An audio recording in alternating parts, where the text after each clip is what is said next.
Hi everyone, this is our final cognitive development. So now we're going to focus on adolescence.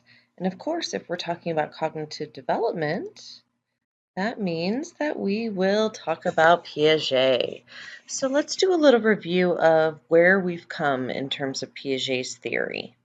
So we started with understanding that children think in a sensory motor way when they are newborns up till about 2 or 3 years old.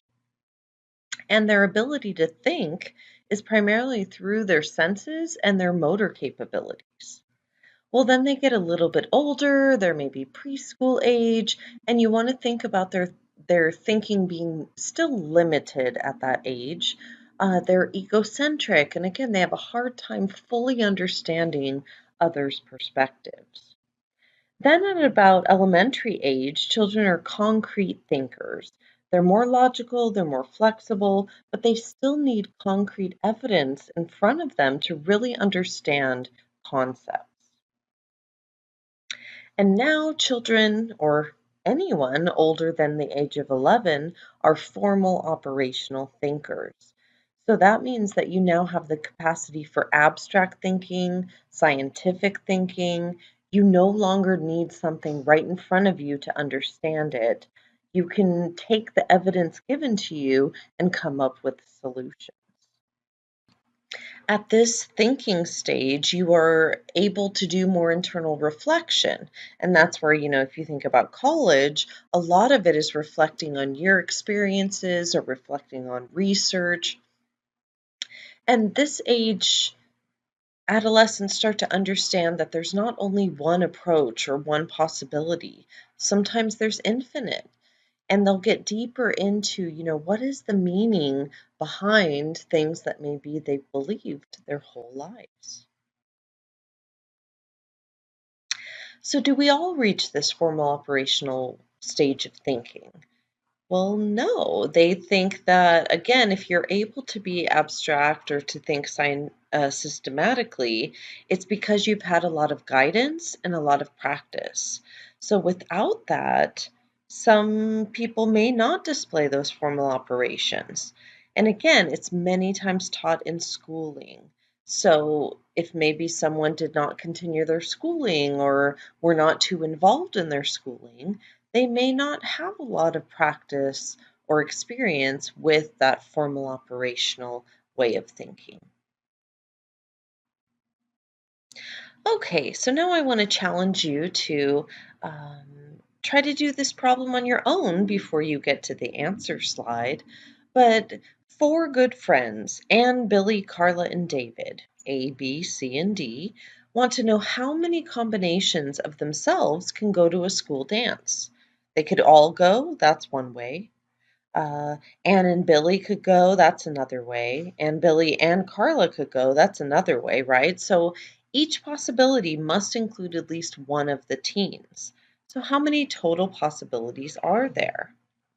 And again, this is a formal operational way of thinking. We may not always get to the right solution, but I'm interested in thinking about how did we process this? How did we approach this mathematical problem? So, in terms of strategies, did you draw a picture? Did you do some kind of mathematical equation? Did you make a graph or act it out? Did you actually use handheld objects to find the solution? Did you look for patterns? Did you work backwards? So, again, just curious in terms of how did you approach that problem? Now, if you haven't solved it yet, pause it here because the next slide is the solution. 15. There are 15 possibilities. The four of them could go alone. There are 6 combinations of 2, 4 combinations of 3, and 1 combination of all 4 going, which is a total of 15.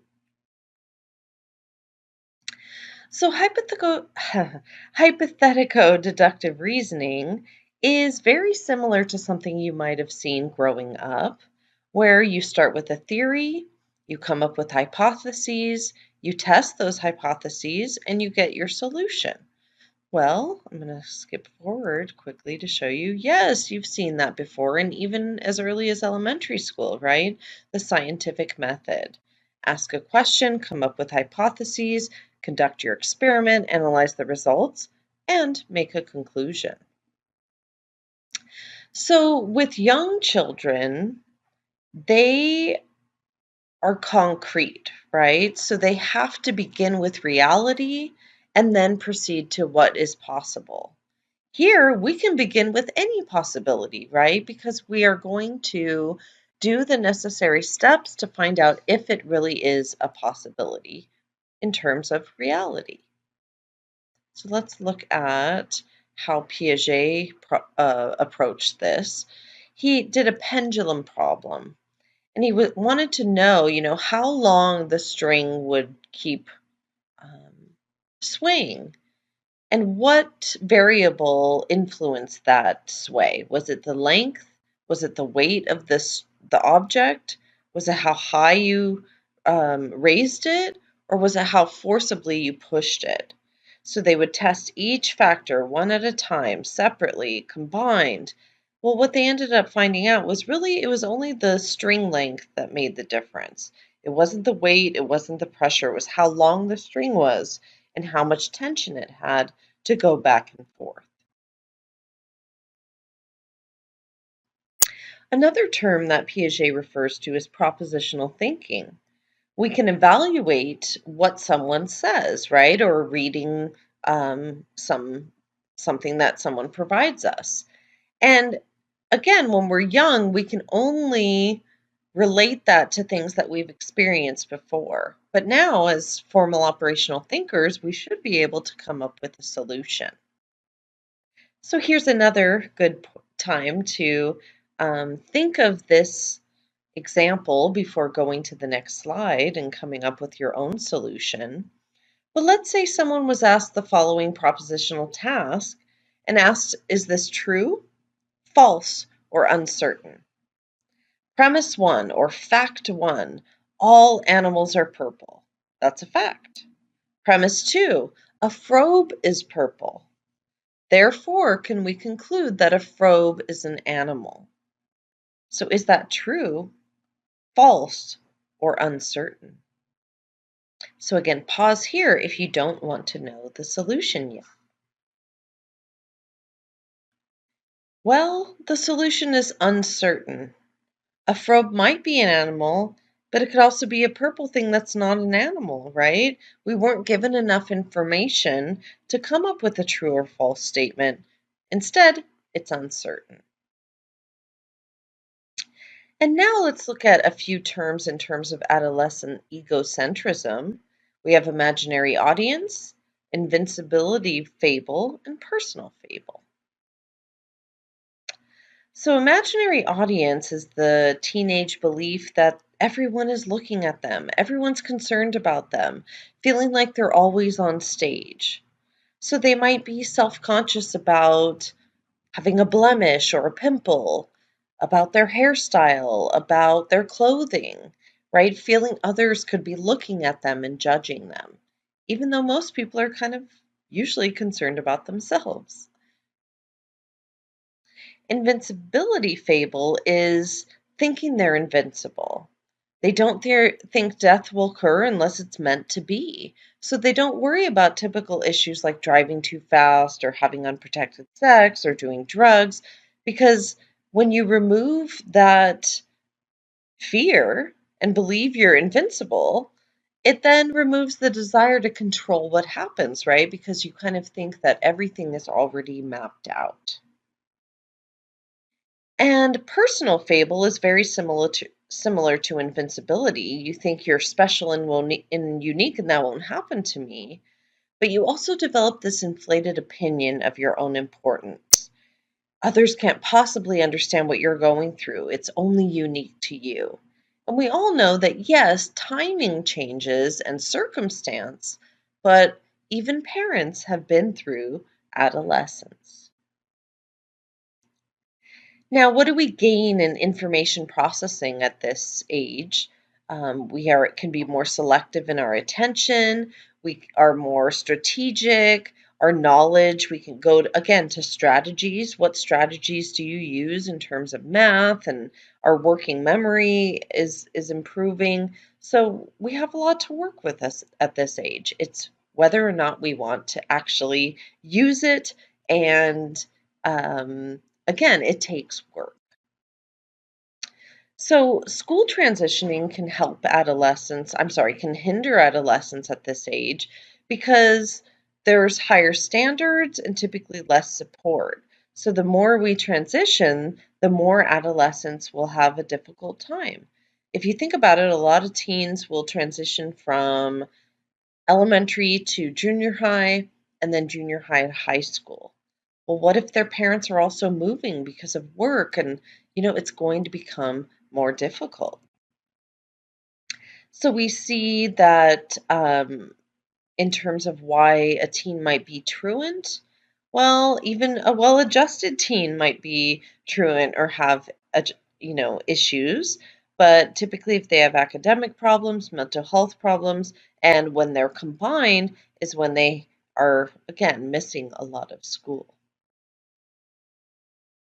So, how do we help from dropping out? And again, offering remedial instruction, high quality job training, and help them out with the things that are going on in their lives, as well as encouraging them to be active in school if that's an option for them. So, how do we support high achievement? Again, through our parenting style, allowing the child to be part of the decision making. Who your peers are will play a lot again into how you're supported. What school do you go to? Well, that plays into how you achieve. And even, are you employed? A lot of teens are going to work as well as going to school. So they do recommend less than 15 hours per week. And especially if you're not college bound, the job can be a very good placement for you to work towards as you're getting through school. So, lastly, what are the factors that influence what we will choose as a career? Well, again, our personality, but also family influences. Maybe our teachers have influenced us. Maybe we feel there are gender stereotypes or we want to break them. And what access do we have to that information? Well, now you can get a lot of access online. So there's three phases of vocational development. In early and middle childhood, we're many times in this fantasy period where we look at things that are familiar to us, that are glamorous. We want to be movie stars and maybe a princess. But then we hit a tentative period around early middle adolescence where we start to then see, okay, what am I interested in? And as we get towards the end of adolescence, start to think about what do I actually have the ability for?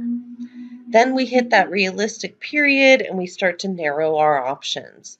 And again, we talk about identity, exploration, and commitment. Extremely important as we get into the next chapter. You'll hear those terms, exploration and commitment. And then typically we start to focus on a category. So, you're more than welcome to learn more about yourself by going to this website where you can learn more about your interests, basic skills, work values, career, etc. And email me with any questions.